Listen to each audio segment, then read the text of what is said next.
Hello viewers, আসসালামু আলাইকুম। Electronics বাংলায় আপনাদের সবাইকে অনেক অনেক শুভেচ্ছা ও স্বাগতম। তো আমার আজকের টপিক হলো কিভাবে আপনারা আপনাদের আইফোনের ওয়ালপেপার কিভাবে আপনারা চেঞ্জ করবেন। তো সেটার জন্য আপনাদেরকে ফার্স্টে সেটিংয়ে যেতে হবে এবং সেটিংয়ে যাওয়ার পর আপনারা এখানে দেখতে পারবেন অ্যাক্সেসিবিলিটির নিচেই ওয়ালপেপার, এই যে ওয়ালপেপার।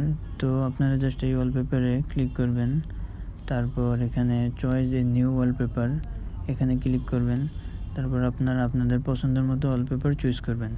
এখানে অনেক ওয়ালপেপার আছে, তাছাড়া এখানে বিভিন্ন ধরনের স্লোমো ওয়ালপেপার আছে, এছাড়া লাইভ ওয়ালপেপার আছে।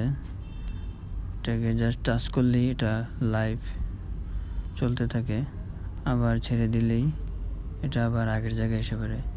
তো এগুলো আপনারা আপনাদের ফোনের ওয়ালপেপার হিসাবে সিলেক্ট করতে পারেন। তো এভাবে আপনারা আপনাদের ফোনের ওয়ালপেপার চেঞ্জ করতে পারবেন। তো আশা করি ভিডিওটি ভালো লাগছে। ভালো লাগলে অবশ্যই লাইক, শেয়ার ও কমেন্ট করবেন। সবাইকে অনেক অনেক ধন্যবাদ।